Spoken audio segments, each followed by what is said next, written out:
Então tá, vamos tocar nessa aulinha, vamos falar sobre estudos de sistemas. Então, deixa eu ver se funciona.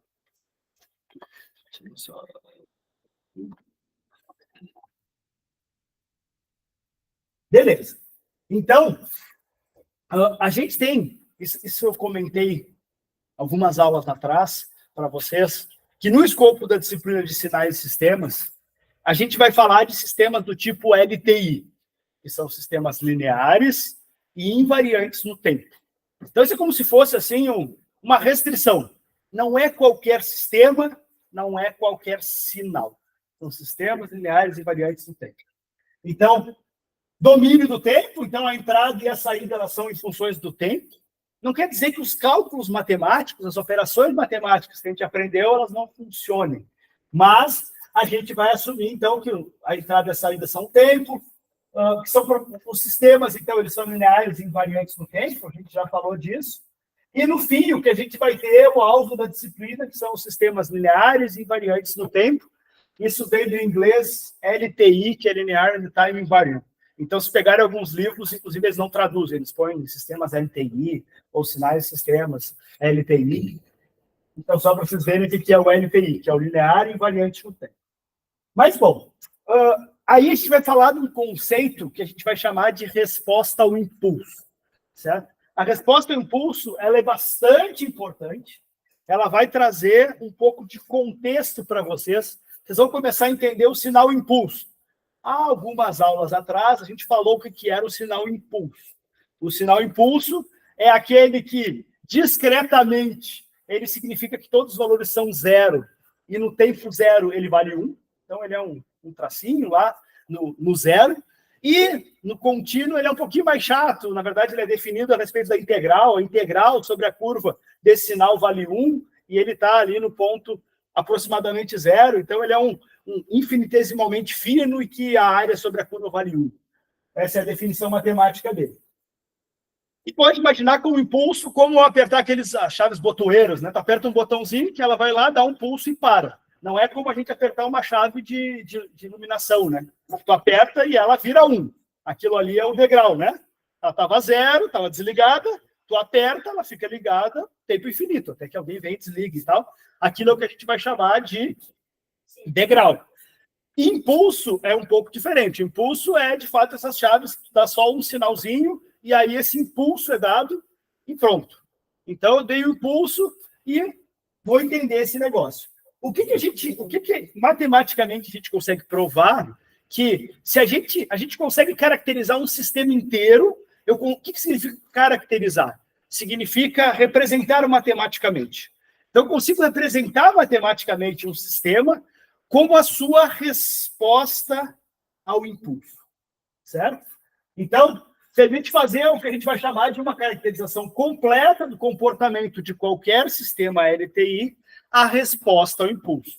Ah, professor, é qualquer sistema que seja LTI, que seja linear e invariante no tempo. Se ele não for linear, não consigo. Se ele não for invariante no tempo, não consigo. Se ele for linear e invariante no tempo, eu consigo representar esse meu sistema.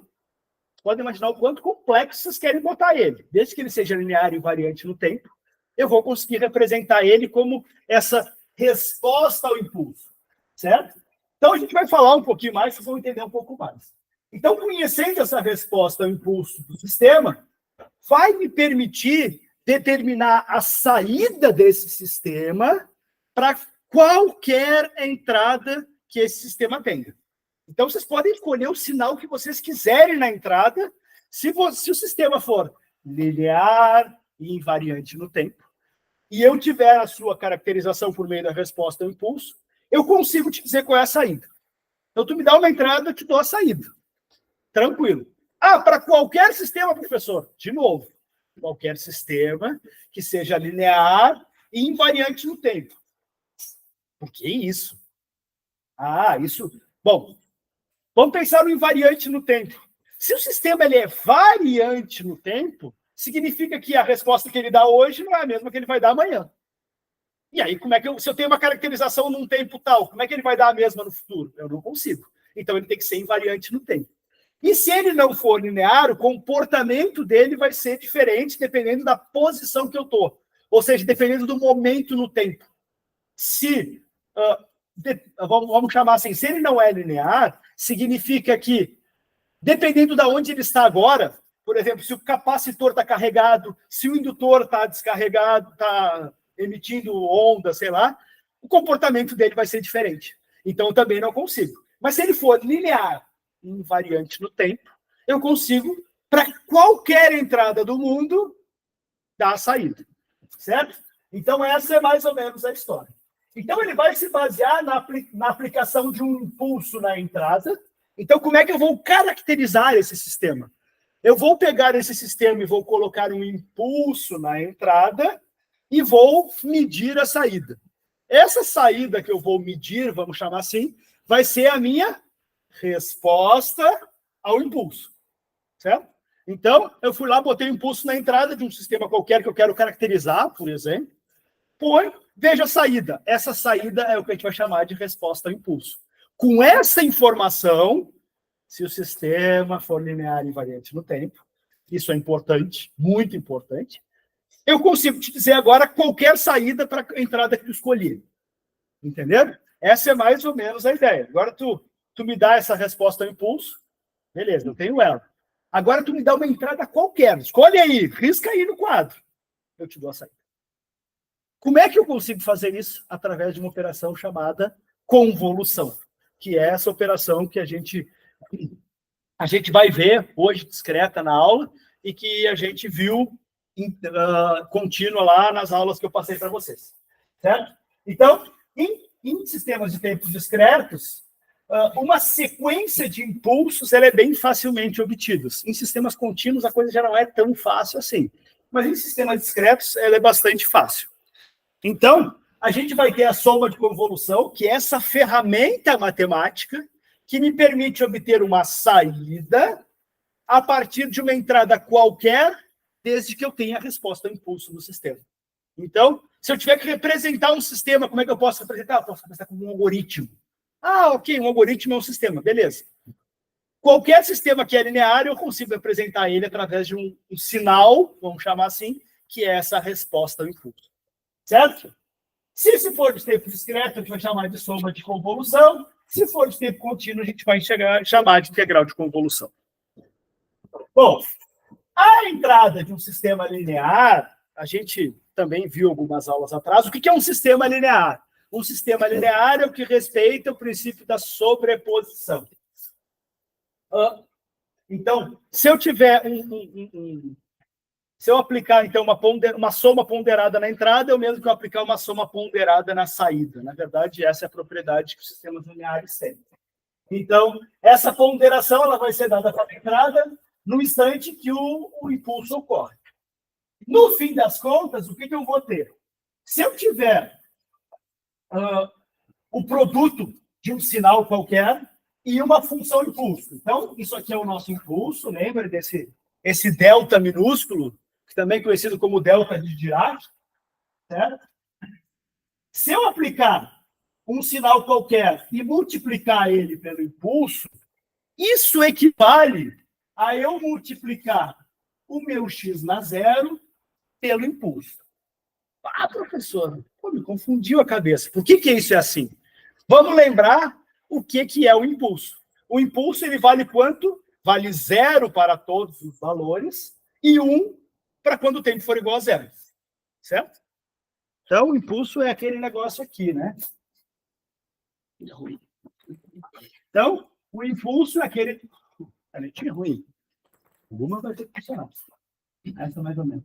Então, aqui o tempo é igual a 0, e aí, basicamente, ele vale 1 aqui e 0 aqui. Então, o que acontece se eu multiplicar qualquer coisa por 0? É 0. E se eu multiplicar por 1? É ela mesma. Qualquer coisa multiplicada por 1 é ela mesma, certo? Então, no fim das contas, qual o único valor que ele vai usar do x se eu multiplicar ele por esse cara? Imagina que eu estou multiplicando um ponto por ponto. Então, o t na menos 7 vai ser o impulso que vale 0, vezes o x que vale qualquer coisa, vai dar 0. Quando chegar no t igual a 0, eu vou ter o x, que vale alguma coisa, multiplicado por 1. Então, a resposta disso vai ser o próprio x na zero. Vocês conseguem entender isso? Então, ele vai valer o x na zero, porque todos os outros valores de x serão multiplicados por zero, porque o impulso só vale 1 aqui, no inicinho, nesse ponto no t igual a zero, certo? Então, isso aqui vai acontecer. Então, se eu multiplicar um sinal qualquer por um impulso, é o equivalente a multiplicar o impulso pelo valor de x na zero lá. Certo? Beleza. Agora, se eu pegar esse impulso e começar a deslocar ele, eu andar com o impulso. Então, eu pego esse impulso e começo a andar para os dois lados com ele. O que significa andar com o impulso, professor? Então, significa, por exemplo, que agora ele vai valer 1 quando t for igual a menos 2. Então, eu fui andando ele para aquele lado. Se eu andar para esse lado, significa que o impulso vai estar aqui, quando t é igual a 2, por exemplo. Vai valer 0 para todos os outros. Certo? O que acontece agora, se eu pegar esse impulso e começar a andar com ele? De menos infinito até o mais infinito. O que vai acontecer? Eu vou voltar para o meu sinal x. Se eu fizer isso para todos os intervalos de tempo. Então, para o t igual a menos 2, o que eu vou pegar? Eu vou pegar o sinal do x igual a menos 2. Todos os outros vão valer 0. Se eu pegar para o t igual a 0, é o que a gente viu aqui. Então, se eu for o impulso regular, né, o impulso normal, esse impulso vai ser o x na 0. Se for o t na 1, na 2, na 3, assim eu vou pegando todos os valores de t. Para cada impulso, é como se eu desse um highlight. É como se eu botasse ali um holofote só naquele valor de t. Porque o impulso é isso, ele vale 0 para todo mundo, então 0 vezes qualquer coisa é 0, e ele vale 1, que é equivalente à mesma coisa que eu estou multiplicando, lá. Então, se eu for andando com esses impulsos, eu vou reconstituir o meu sinal. Isso é mais ou menos o que eu estou explicando. Certo? Então, um sinal multiplicado por um impulso deslocado no tempo é igual ao impulso deslocado no tempo com a amplitude do sinal que eu estou multiplicando. Certo? Conseguiram entender essa história aqui? Acho que é basicamente isso que eu estou explicando para vocês. Bom, com isso, o que eu consigo? Eu consigo pegar um sinal qualquer lá e gerar, então, o meu sinal. Ó, o meu sinal, certo? Vai ser igual à soma das multiplicações de quem? Do meu x de um k qualquer, multiplicado pelo seu impulso deslocado no tempo. Então, se eu pegar, vale lembrar, se eu pegar só o k igual a 0, ele vai ser igual a x na 0 vezes o impulso. Mas se eu for deslocando os impulsos, eu vou retornar para o meu sinal original. Vocês enxergam isso aqui? Eu vou retornar para o meu sinal original. Meu sinal original é igual à soma das suas partezinhas. Se consigo pegar a caneta, funciona. É difícil das canetas hoje. Isso está sendo um impulso unitário. Sempre o impulso ele é o padrão, o impulso unitário. Vale 0 para todos os valores e ele vale 1 para aquele cara ali, certo? Se eu tiver um sinal assim, esse aqui vai ser o meu x de ele. Ele vai ser esse cara aqui. Aqui igual a t igual a 0, t igual a 1, t igual a 2, e vale 0 para todos os valores. Esse aqui é o meu x de ele. Se eu quiser representar esse x de ele, eu posso representar ele pelo valor multiplicado pelos seus impulsos locados no tempo. Aí eu vou representar esse valor, depois esse, depois esse, depois esse, depois esse, depois esse, depois esse, e aí volto para os valores 0 e tudo mais. Então, é como se cada valor fosse um pequeno impulso. Então, se eu somar todos esses impulsos, ou seja, isso aqui é igual a esse cara, todo mundo 0. Mais esse cara, todo mundo 0. Isso mais isso. Esse cara, todo mundo 0. E um monte de todo mundo 0 antes e depois. Se eu somar tudo isso, eu vou chegar no meu sinal original. Então, isso aqui é a resposta desse sinal multiplicado por um impulso que vai andando. Certo? Beleza. É isso que ele está mostrando, no fim das contas, aqui. Então, o que ele está mostrando aqui é isso. Isso aqui é um gráfico que está lá no livro do Hayek, mas o que ele mostra para vocês é exatamente esse processo. que é, eu tenho este sinal aqui, se eu quiser, eu posso decompor ele no seu sinal multiplicado pelos impulsos deslocados no tempo, certo? Então, no fim das contas, é isso que eu estou representando. E aí, vai vir o que a gente vai chamar de caracterização do meu sistema ou a operação de soma de convolução, que ela está relacionada com essa caracterização do meu sistema. Se, vale lembrar, então, x de n é igual ao somatório de k igual a menos infinito a mais infinito do x de k multiplicado pelo impulso na n menos k. Certo? Beleza. Então, eu consigo caracterizar o meu sinal qualquer, um sinal qualquer, através desse sinal multiplicado pelos impulsos deslocados. E aí eu vou montando esse sinal, esse somatório vai me permitir ir montando esse sinal, que era o que a gente tinha aqui, certo? Só que agora, qual é a sacada? Agora é o pulo do gato aqui. Se esse impulso agora, ele não for um impulso convencional como a gente está acostumado, que é este sinalzinho aqui, né? Se ele for agora o que a gente vai chamar de H de n menos k, onde H é a resposta ao impulso. Certo? Se em vez dele ser, a operação vai ficar mais difícil, porque agora não vai ser só um valor, eu vou ter que somar um monte, e vou ter que somar um monte de caras aqui. Mas se eu fizer isso, eu consigo gerar uma saída para qualquer entrada. Então, é mais ou menos isso que a gente vai ver. Se eu tiver o que eu vou chamar de resposta ao impulso aqui, certo? Se aqui, em vez de ser um impulso regular, normal, que vale 0 para todos os valores e 1 quando t é igual a 0, for a resposta ao impulso, eu consigo caracterizar sistemas lineares invariantes no tempo, ou seja, eu consigo gerar uma saída para qualquer entrada x de k, certo? Então, esse cara vai mudar por h, e esse aqui vai deixar de ser o x e vai passar a ser o y de n, certo? Vai passar a ser a saída daquele sistema. E essa operação de somatório aqui vai ser o que a gente vai chamar de operação de convolução, certo? Então, no fim das contas, é o que a gente está se aproximando aqui. Como se eu fosse dar um spoiler do negócio.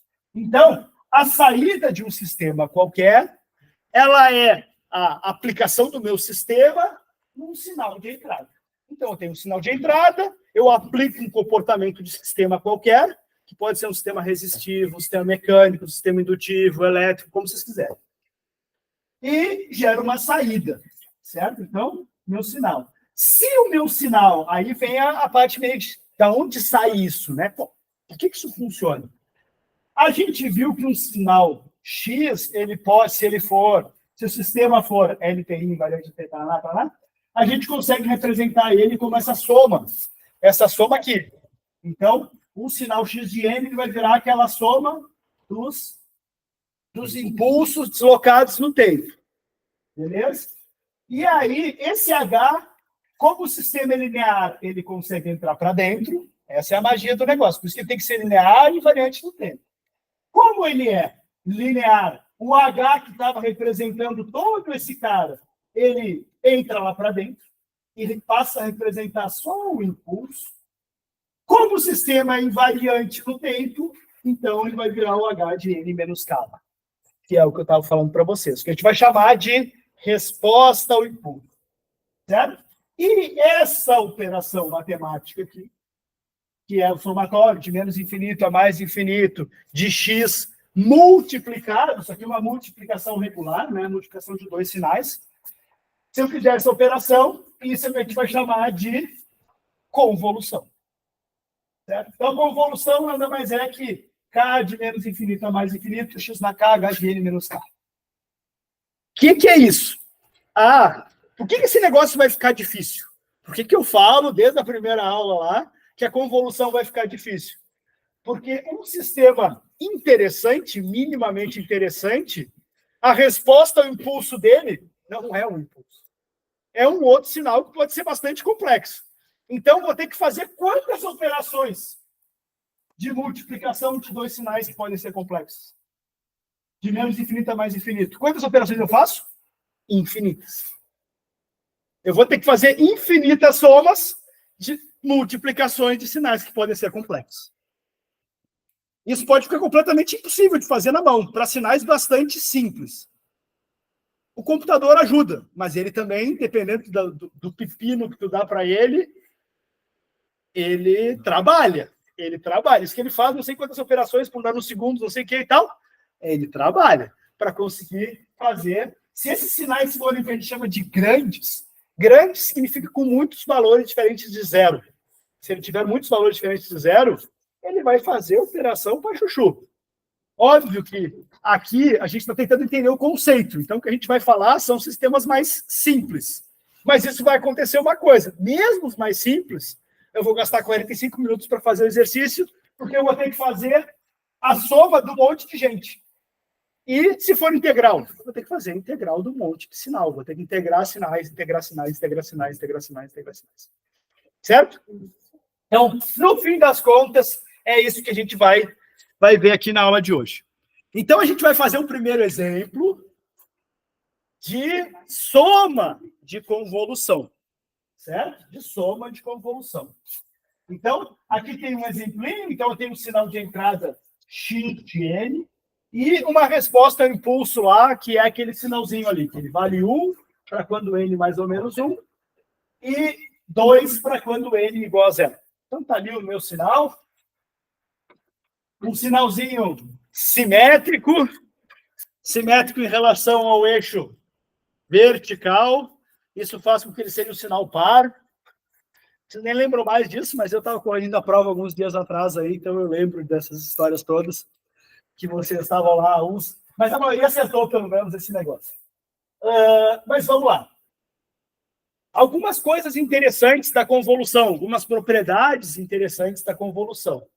Uma delas é o que a gente chama de comutatividade, acho que na verdade, o y de n é igual a x de n, convolução. Por isso que o asterisco, a gente não costuma usar asterisco para multiplicação em matemática. A gente usa aquele pontinho. Eu lembro que quando eu estava lá na escola, lá, sei lá, na terceira, quarta, quinta série, sei lá que série era aquela, a multiplicação a gente usava um asterisco. Mas quando a gente fala de cálculo, por exemplo, a gente não usa. O asterisco é uma palavra, um símbolo reservado para a convolução. A multiplicação é o pontinho. Certo, pessoal? Beleza. Então, vamos voltar aqui. Então, a convolução é isso aqui, vezes o h de n. A gente tem a operação de... ela tem a comutatividade. A propriedade importante da convolução é que ela é comutatividade. Então, a convolução de h de n por... Desculpa, a convolução de x de n por h de n é o mesmo que de h de n por x de n. Isso pode ajudar bastante na nossa vida, porque pensando na operação de convolução, vamos dar um passo para trás aqui, essa aqui é a operação de convolução, o que a gente faz? A gente faz a multiplicação de um sinal, que eu vou chamar que ele fica praticamente parado, com o sinal que vai andando em função de n aqui, certo? Esse sinal vai andando em função de n. Um sinal fica parado, vocês podem ver que ele fica parado, mas eu somo todo ele. Eu somo todas as partes dele. Mas ele fica parado, só em função de k. Esse aqui depende do n, que o n está lá na entrada. Então, para cada n, eu vou fazer essa operação. Esse é o negócio da convolução. Para cada n, eu vou fazer uma integral. Ou vou fazer, nesse caso, um somatório. Certo, pessoal? Esse sinal, ele vai ficar parado, e esse sinal, ele vai ficar se deslocando. Certo? Assim como a gente fazia com o impulso lá, que o impulso ia andando, agora aquele sinal, ele vai ficar andando. Então, uma das coisas que se faz pega-se o sinal que ele é mais complicado e deixa ele parado. Pega o sinal que ele é mais simples e deixa ele se movendo. E a gente pode fazer isso porque, para fazer a operação, a gente tem a comutatividade. A gente consegue fazer com que um ou o outro tanto faz, né? Ele respeita essa propriedade. Mas beleza, vamos seguir aqui. Então, a gente tem aqui, deixa eu só me achar aqui, cadê?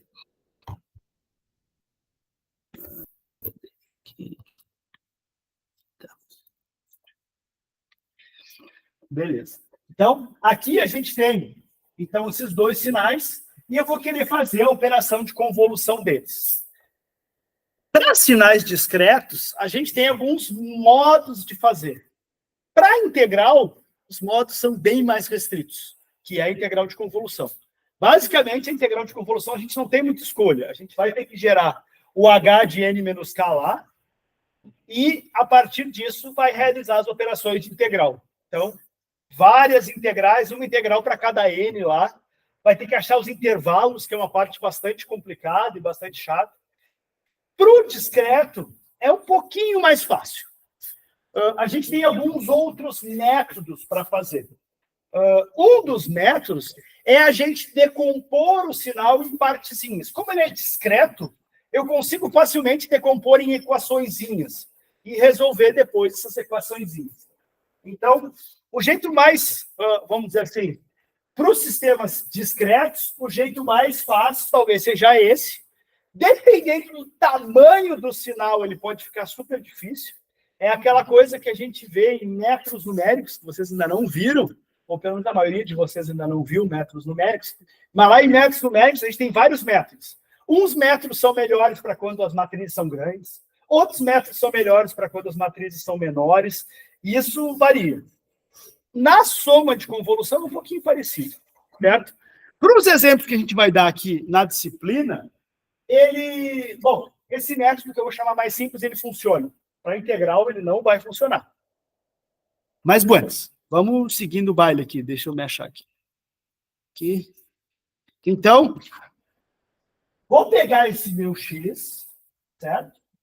Vou converter ele em uma soma de impulsos.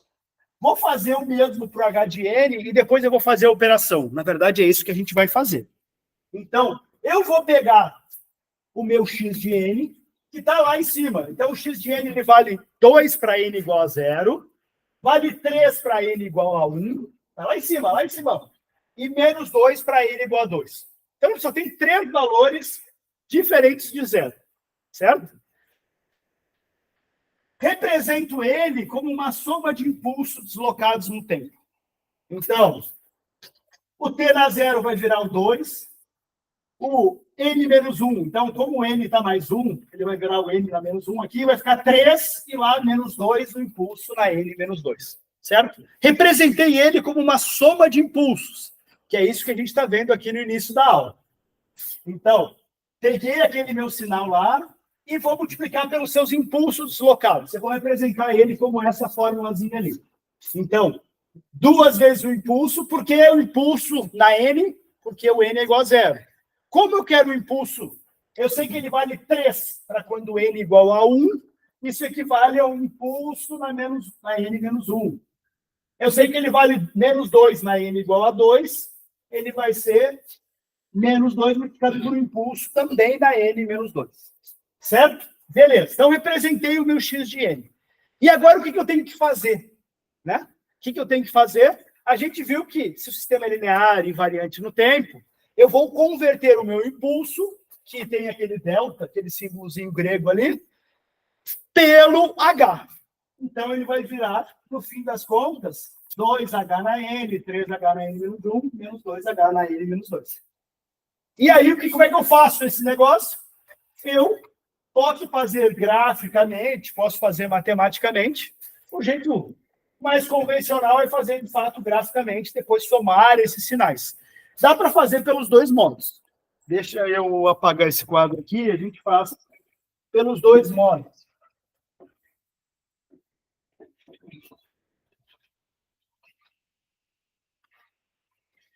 Vamos dar uma olhada aqui. Deixa eu só...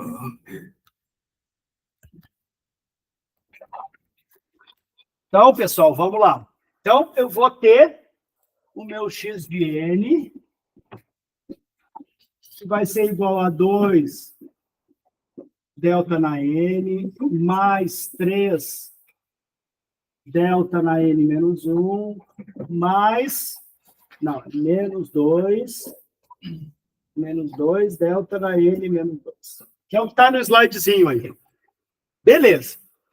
Se eu quiser aplicar, então, eu sei que meu x de y é igual a x de n asterisco h de n.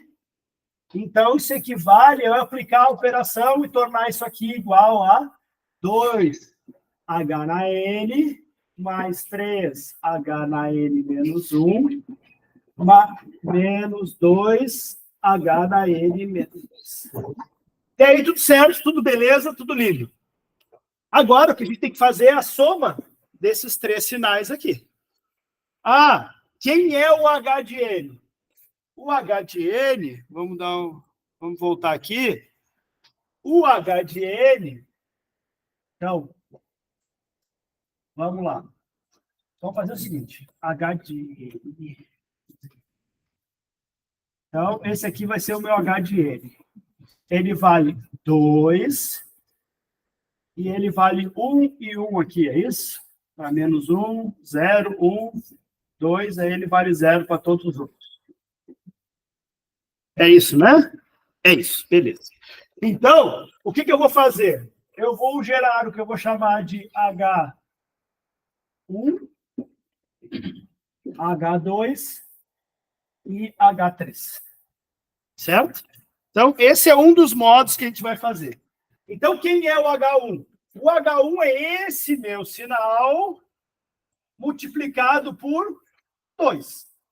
Então, quanto vale 0 vezes 2? 0. Então, ele vai valer 0 para todos os valores aqui. Quando ele chega no menos 1, vai ser 2 vezes 1. Ou seja, ele vai valer 2. No t igual a 0, ele vale 2. 2 vezes 2, 4. Então, ele vai valer 4. Aqui vai ser uma bolinha ali. Certo?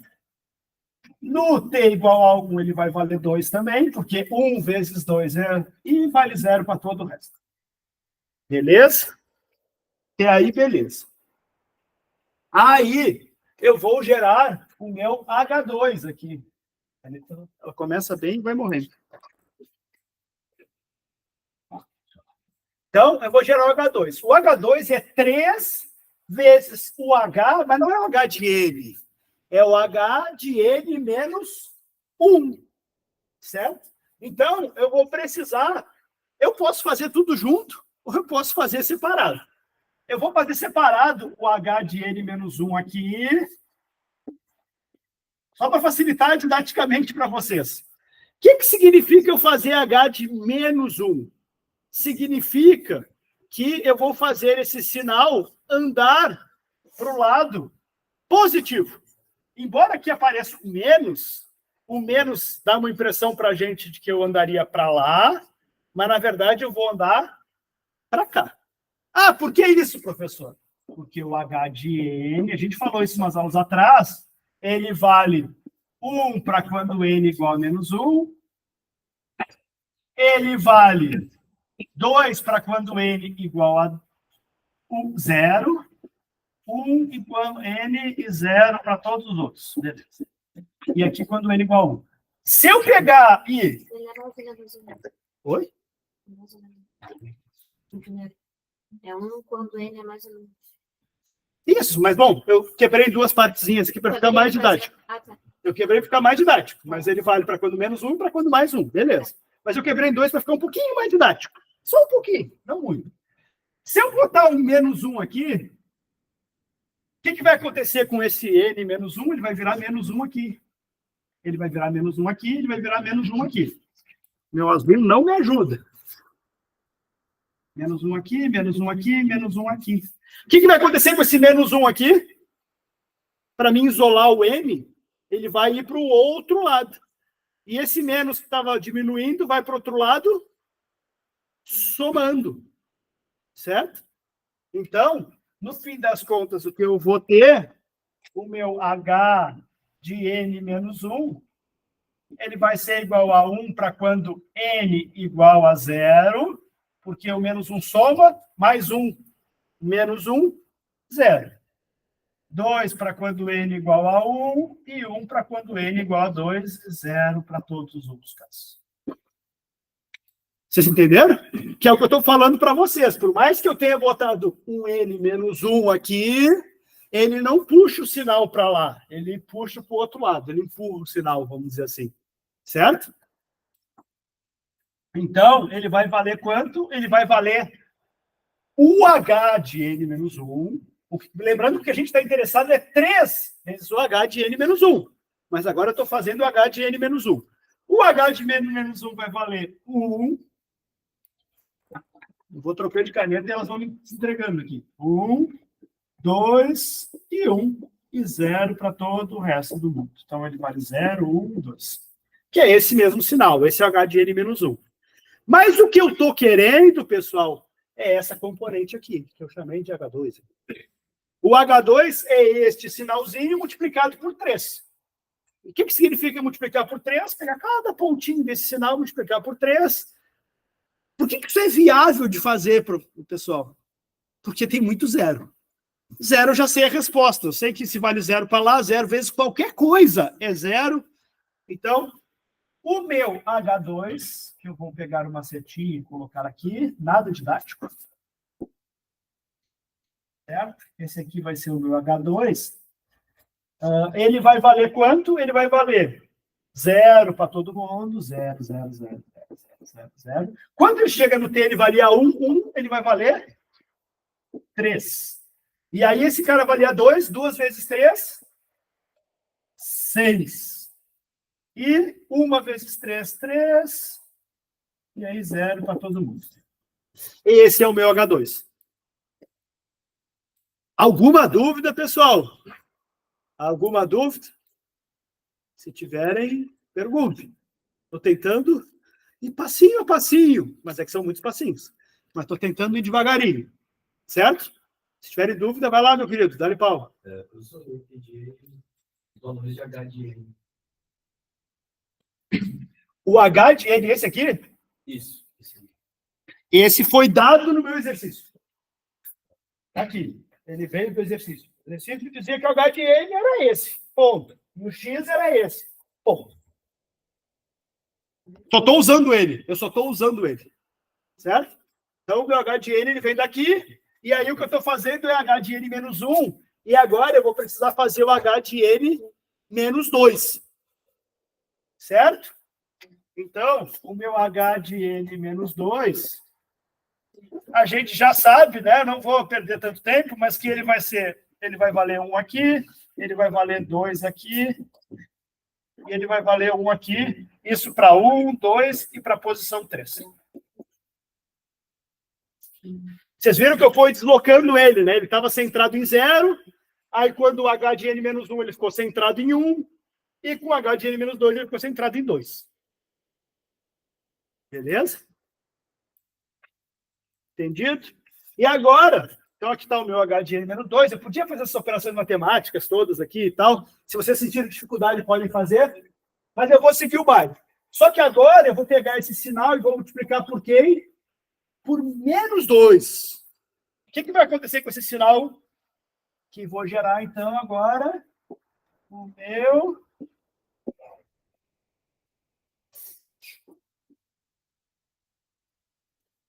meu H3 aqui. O que vai acontecer? Ele vai valer 0, 0 vezes qualquer coisa é 0, não estou muito interessado. Os valores dele que importa é 1, o 2 e o tempo 3. Os outros todos ele vale 0, pouco me importa.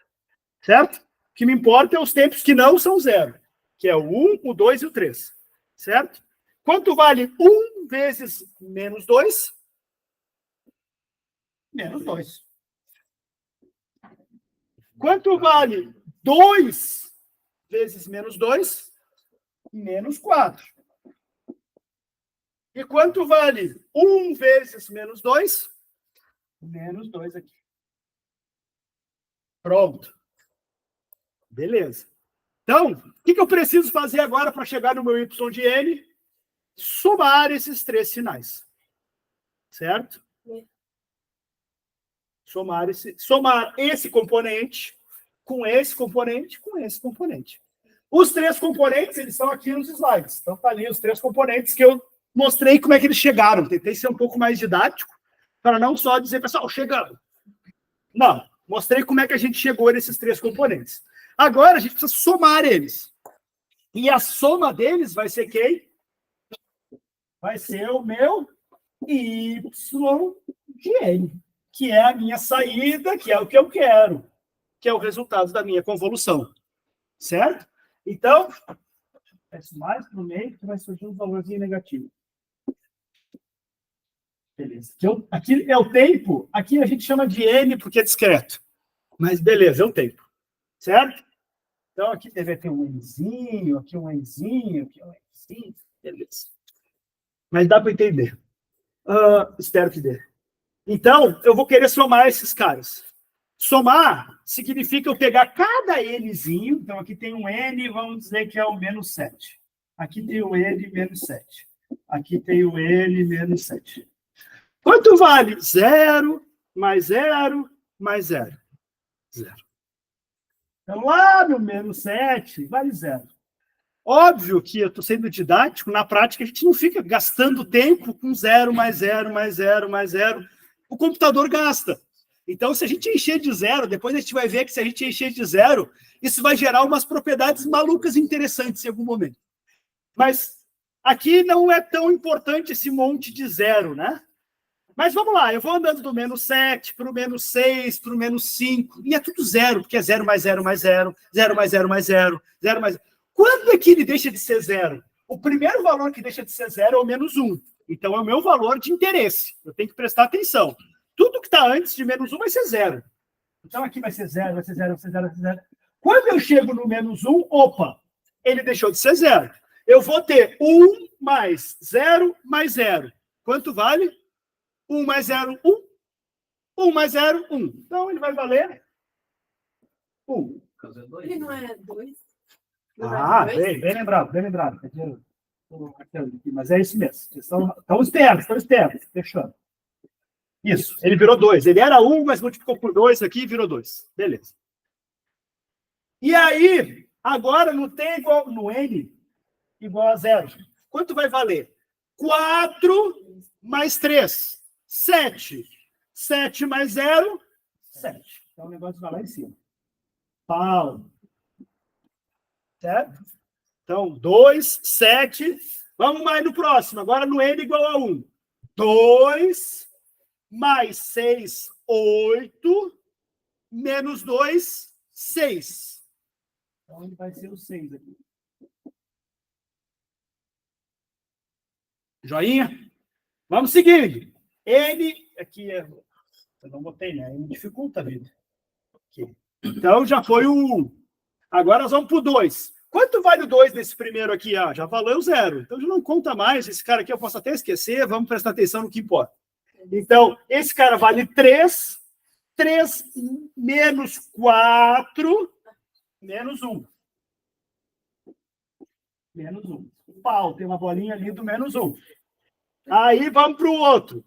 Vamos, agora que já foi o 2, né? Agora a gente vai para o 3. O 3 é o último, que é diferente de 0. Depois do 4 lá é tudo 0, resolvido. Então vai ser quanto? Menos 2 com 0, menos 2. E para o 4, pessoal, quanto vale? 4 é 0 mais 0 mais 0. 0. E o 5? 0, 0, 0, 0, 0, 0. Assim por diante. Entenderam essa parada? Então, vamos conferir, ver se o professor não rateou. Então, ele vale 0 qualquer coisa lá, menor que menos 2, e maior que igual a 4. Então, aqui e aqui, né? Aqui é o menos 2, e para cá ele vale 0. Então, n menor ou igual a menos 2 e n maior que 4 vale 0. Pronto, está resolvido. Vamos nos preocupar com o que importa mesmo.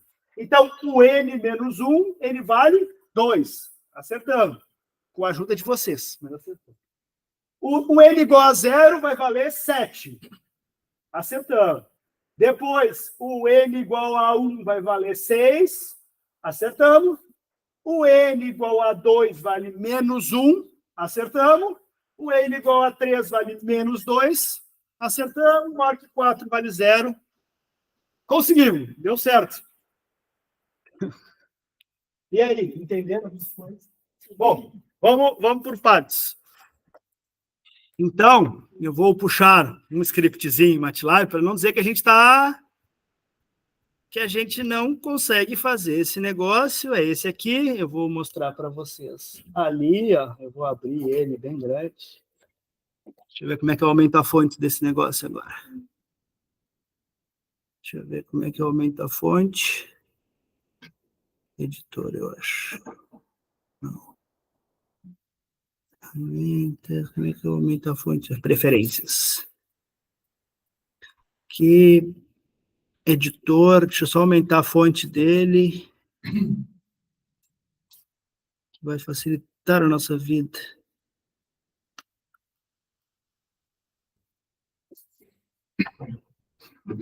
Aumentou? Eu, sinceramente, estou achando pequeno. Vou meter um grandão aqui, porque eu sou meio cegueta. Aumentou mais um pouco, né? Dá para a gente meter um 20 e vai ficar bom. Beleza. Então, o que a gente tem? A gente tem um scriptzinho. Certo? Temos um scriptzinho. Deixa eu só dar uma diminuída aqui. A gente tem um scriptzinho aqui, que começa lá com clear, close, fecha todo mundo, limpa todo mundo. Defino o H. Então, o H vai ser 1, 2 e 1. O X, 2, 13 menos 2, assim como estava lá definido no exercício. Vou gerar uma figurinha para ele. Por que eu uso o stem? Porque ele é discreto. Então, eu vou querer botar essas bolinhas. Então, o stem é que gera bolinhas. Se eu for o plot, ele põe as linhazinhas. Não é o que eu quero. Vou desenhar, então, o X, o H e, por fim, o Y. Quem é o Y? É a conv, que é uma operação que está implementada no MATLAB, no que é a nossa convolução, do X pelo H. Certo? Então, tudo que a gente fez no fim das contas foi essa conv mágica ali. Vou deixar aqui.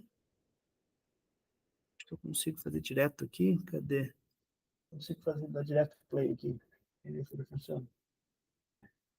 Funcionou.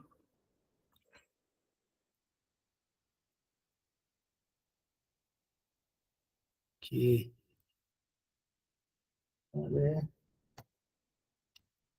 Aqui.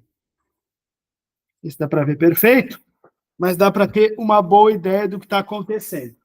Então, a gente tem o sinalzinho de entrada ali, que ele vale 0, vale 2, 3 e menos 2, que é o X, e o H vale 1, 2 e 1, certo? E aí, revisou a operação, e vocês vão ver que vai ter o 2 aqui, depois vai ter o 7, o 6, o menos 1 e menos 2.